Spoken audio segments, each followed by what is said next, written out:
So let us now start out by looking at our first quantitative model of option pricing, which is known as the binomial option pricing.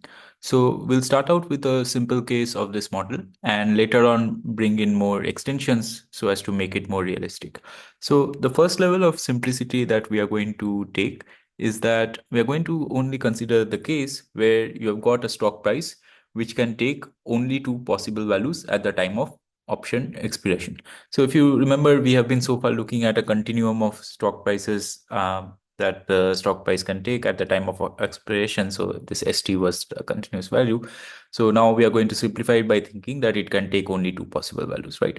So although this seems like a very extreme type of simplification, we'll see that this actually helps us to think carefully about some of the important concepts involved, make ourselves familiar with it. And once we understand this simple case, we can see that one can easily extend the model to think about more realistic situations. So that's coming up later. So let's consider the situation a bit more carefully. So suppose that you have got a stock whose current price is 100 and price is going to either increase by a multiple of u equal to 1.20 multiplied by the initial price 100. So that if it increases by a multiple of u, then the price will go up to 120, or it will fall by a multiple of d equal to 0.9 to 90, right? So that's the situation. So you have got a current period S0 where the price is 100, and you have got next period, either the price is going to be 120 or the price is going to go down to 90, right?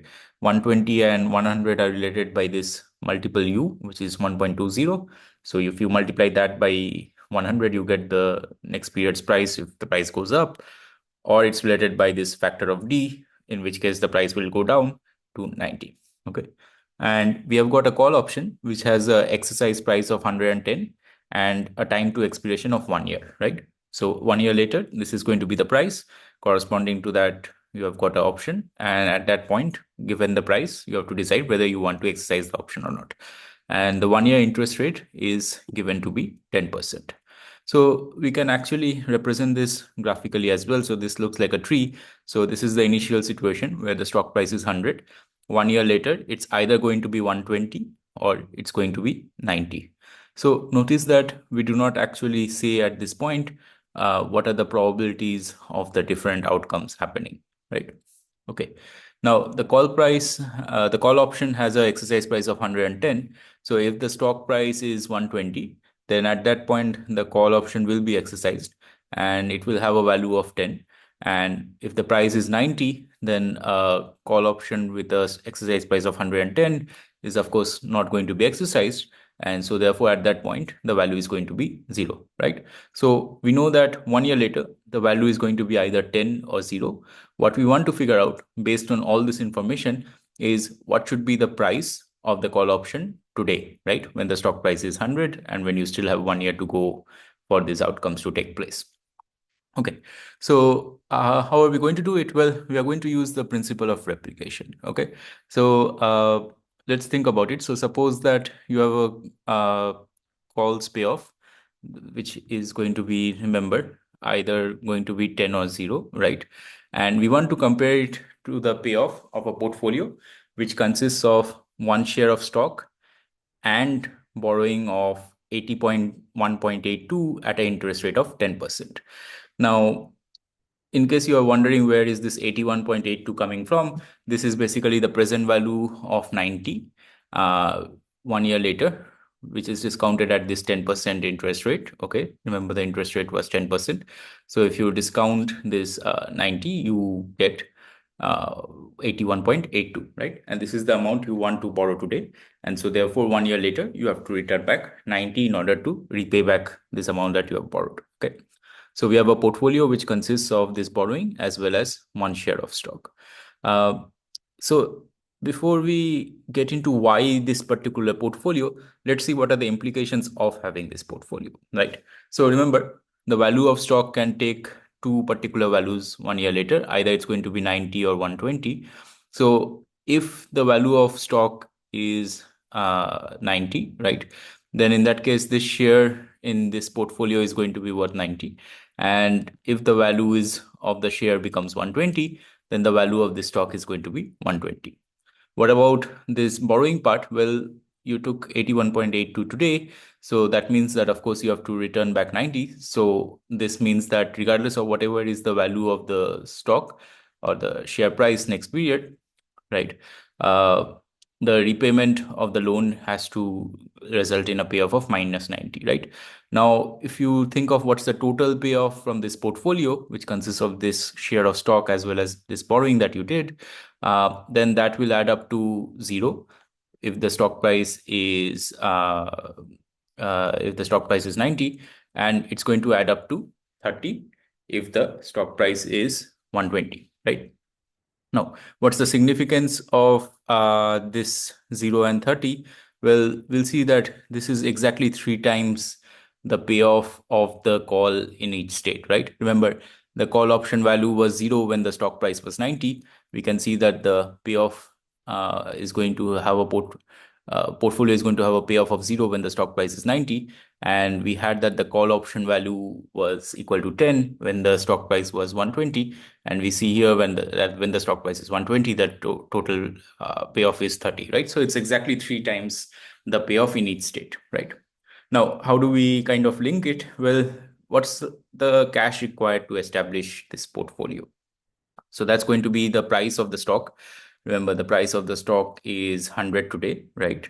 And that is what you need in order to buy the stock. And you're borrowing this 81.82.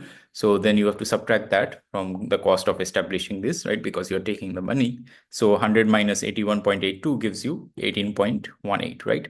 So what you get from here is that if you spend 18.18 on constructing this portfolio, right?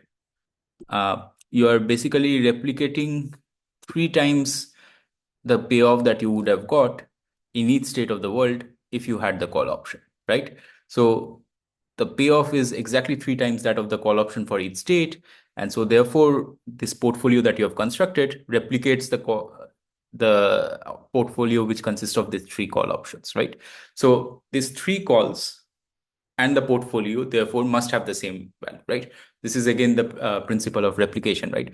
That if you have two portfolios which gives you exactly the same payoff in each state of the world, then they must cost exactly the same, right? So what are the two different portfolios that we have? So we have one portfolio which consists of these three calls, and we have this other portfolio which consists of this share of stock as well as this borrowing amount, right?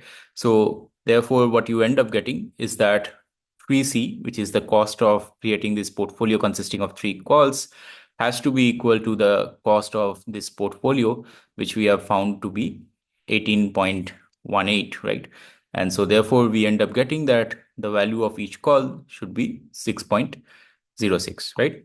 So that answers our question that in this economy where you have got this kind of situations happening, what is the price of this call option, which has exercise price of 110 and a time to expiration of 1 year? So that's going to be basically given by this amount that you see here, right? 6.06. Okay. So one thing to think about is that it relied this exact reasoning that we did relied on you making up this portfolio, which cost exactly the same as three calls, right? How did we actually get that portfolio in the first place, right? That might be one question that you're thinking about. So let's examine this portfolio in a bit more detail. So if you have a portfolio which consists of one share of stock and three call options, uh, which you have written, then that portfolio is actually exactly hedged, right? So what it means is that this year-end value of this portfolio is going to be independent of the stock price. And that is the crucial clue, right? So let's first verify this claim is true. So suppose you have one stock and then you have written three of this call options. So what's going to be the value of the stock? Well, depending on what the stock price is. If the stock price is 90, then the value of the stock is 90. And if the stock price is 120, then the value of the stock is 120. That's what we have written down in the first row. Now, you have written these three calls, right? So if the stock price is 90, and remember the exercise price was 110, so therefore none of these calls are going to be exercised. And so therefore you don't have to pay off anything, right? So then you get zero here. But if these stock price goes up to 120, then each of these calls are going to be actually used, right? And then you basically have to end up losing 10 each for each of these calls that have been exercised. Remember, these are basically calls which have been written, right? And so therefore the payoff is going to be minus 30, right? So now if you add up the portfolio amount, right? So add up the individual components, what you end up getting is that doesn't matter what the stock price falls to 90 or goes up to 120, the payoff from this portfolio is always going to be 90, right? So it's risk free in the sense that the payoff from the portfolio does not depend on what the stock price is. So as a result of constructing this portfolio, you have basically ended up with a riskless portfolio with a payout of 90, and we know how to value that, right? So what's the value of a portfolio that pays off 90 regardless of the state of the world? Well, we just need to discount it by the risk-free rate, which was 10%. So we end up getting 90 divided by 1.1. So this is 81.82, right? So this is what the amount of money that this portfolio is going to generate in the future is worth today. But what's the cost of assembling this portfolio? Well, you need to have one share, which was costing, remember, 100, and you need to actually sell these three options. So if you sell those three options, you're getting 3C today. So therefore, the cost of this portfolio is 100 minus 3C, right? So from there, you end up that 100 minus 3C is equal to 81.82, right? And so therefore, now if you do the algebra, 100 minus 3C equal to 81.82, you end up getting C is equal to 18.18 divided by 3, and therefore it's equal to 6.06. So this is basically an alternative derivation of this result that we already had seen before. But this still does not answer this question: how did we actually come up with this thing, right? So now hopefully we have a better idea of the procedure to do it, right? We want to combine this call options and the stock in a way so that you end up with a perfect hedge portfolio. So therefore a portfolio which does not depend on the stock price. But still, how do you come up with these numbers, right? Do you just do trial and error and hope for the best? Well, it turns out that there is a systematic way of doing it. But before we look into that, let's first consider that why is it important that the stock price, the option price is going to be actually 6.06, right? So we are going to consider two cases. One in which the option price is actually priced higher than 6.06, so particularly 6.50, and another in which the option is priced at a lower price. And we are going to show that in each of these cases, it's possible to create a portfolio which is going to lead to arbitrage profits, right? So that would basically mean that those kind of situations are not tenable, right? So let's first consider what happens if you have option which is priced at 6.50. Remember that what we had found was that the option price should have been 6.06 based on this principle of replication and so on, right? So now suppose that the actual price that you go and observe in the market is 6.50, right? Now, how do we construct a portfolio to take advantage of this mispricing, if you like? So we are going to actually create a portfolio which consists of the following. You're going to write three options. You're going to purchase one share, and you're going to borrow 80.50. Okay. Now let's see what happens as a result of this. So if you're writing three options, remember that these options are priced at 6.50. So you're writing three options. That means you're basically selling these three options. And each of the options is worth 6.50. So you end up getting 19.5 today.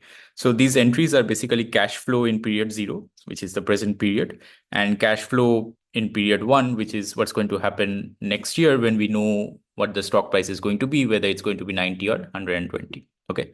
All right. So you have written three options. So sold three options. You're getting 9.15. You have also purchased one share. So remember the price of the share was at period 0 at current time was equal to 100. So this means this is corresponding to minus 100. And you have borrowed 80.50. So why 80.50? Because this is the amount that will make sure that the cash flow today is 0, right? So basically you have borrowed to purchase this share on top of what you are getting from the option, right? That's why we have this 80.50. So as a result of all of this, you end up with a total cash flow of 0, right? Whatever amount of money that you are getting from borrowing and selling of these options, you are using that to purchase the share. And so therefore you have neither net inflow or net outflow, right? So that's why you have this zero. Okay, now we see about what's going to be the cash flow in the future. So first, we are looking at what happens if the stock price goes down from 100 to 90. Well, in this case, the three options that you have written, those are not going to be exercised. Remember, we are still talking about options with the exercise price of 110. So if the stock price goes up down to 90, and these are call options, remember, in that case, you don't have to pay off anything, right? So the cash flow in this cases is zero. What happens to the share that you had purchased? Well, that's now going to be worth 90. So that's the cash flow corresponding to that. And remember, you had borrowed 80.50 and the interest rate was 10%, right? So you have to pay back at the end of 1 year 80.5 into 10%. So that's minus 88.55. This corresponds to this 80.5 plus the 10% on top of that, right? So now if you add up all these three things, you end up getting 1.45. Okay. What happens instead if the stock actually had increased to 120? Then in that case, the options that you had written would actually be exercised, and you have to pay of 10 in each of these cases. And so you have a negative payoff of minus 10 per each option. So you have sold three options. So your payoff from the options is minus 30, right? The good news is the share that you had purchased is now worth more. So it's equal to 120. And of course, the amount that you had to borrow, you are going to actually have to pay off the that amount plus the interest rate on that. So that's again minus 88.55. So if you add up, you end up